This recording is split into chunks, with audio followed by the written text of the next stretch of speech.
श्रीगुरुभ्यो नमः। श्रीगुरुचरणकमलेभ्यो नमः। अनंत संसार समुद्रतारम्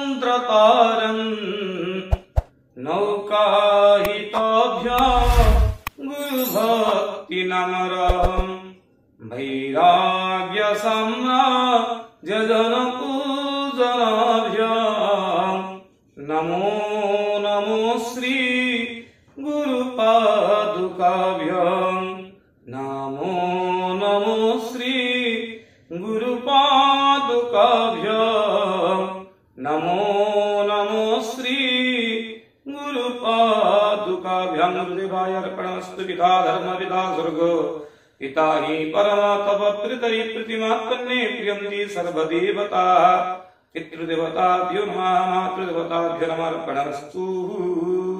हरि ओम। जय जगन्नाथ। मु बिरंची भाई आपको स्वागत करछि हमर चैनल गणमंडल को। आसंतु आज एक सुंदर आम जो महालया संपर्क में कथा चली। आज आम श्राद्ध योग्य तिथि केउं तिथि श्राद्ध कले कि फल मिलिबो से संपर्क आज आलोचना करिबा। जहा वायु पुराण लिखित से संपर्क आसंतु आम आज आलोचना करिबा केउं तिथि श्राद्ध कले कि फल हमको मिलिबो। आसंतु प्रथमे प्रतिपदा तिथि रे श्राद्ध कले कि फल हमको मिलिबो से संपर्क आलोचना करिबा। प्रतिपदा तिथि रे श्राद्ध कले हमको संपत्ति प्राप्त हुए। श्राद्धकारी व्यक्ति वस्तु नष्ट हुए ना, जहाँ धन संपत्ति अच्छी ताहा नष्ट हुए ना एवं तांकर समस्त धन संपत्ति प्राप्त हुए प्रतिपदा तिथि श्राद्ध कले। आसु जानिबा द्वितीय तिथि श्राद्ध कले केउं फल मिले हमको।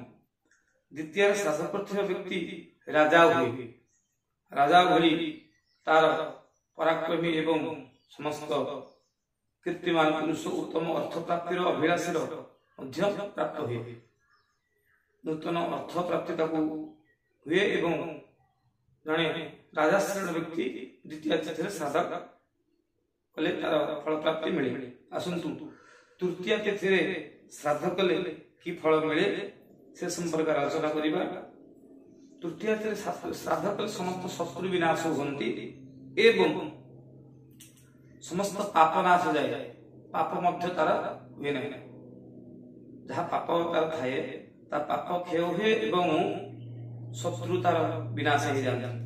आसंतु जानिबा चतुर्थी तिथि श्राद्ध कले कि फल प्राप्त हुए।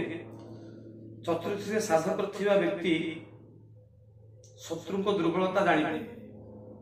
जदि तांकर के शत्रु थांती तार से दुर्बलता से जानी पारे एवं तांकर समस्त कुचक्र जानी ताकू समस्त कुचक्र नष्ट कर दिए एवं निजे फल प्राप्ति मध्य हुए। आसंतु जानिबा पंचमी श्राद्ध करथिबा व्यक्ति कौन प्राप्त हुए।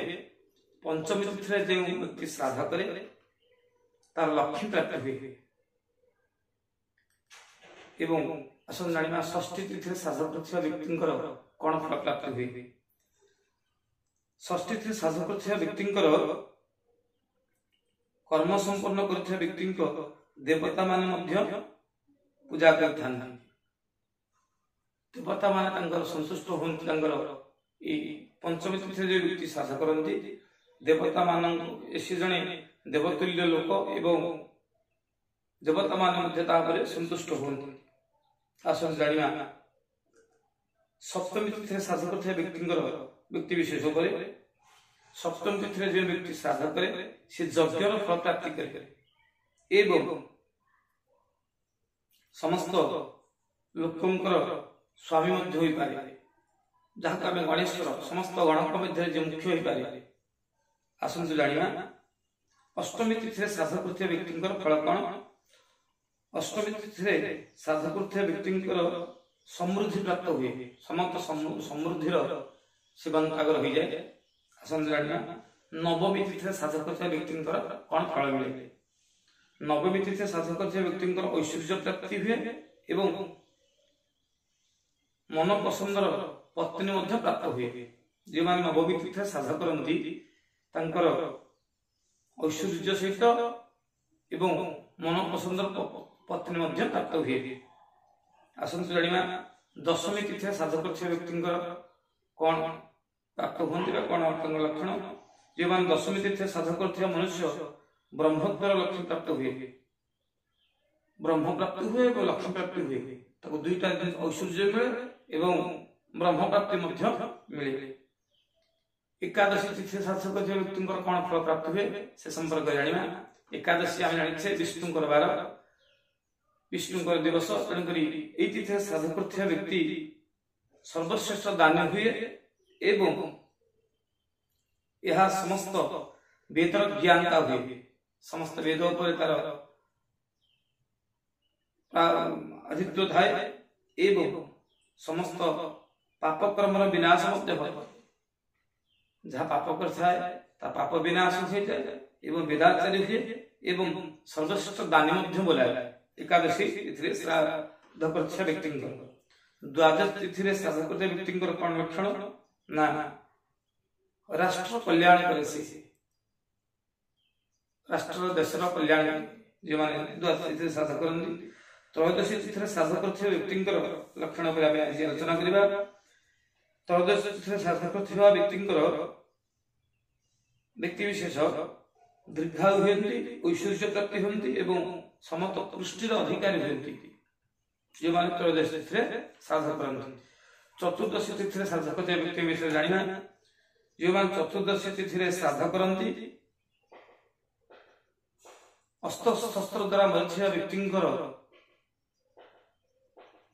समस्त फल प्राप्ति हुए।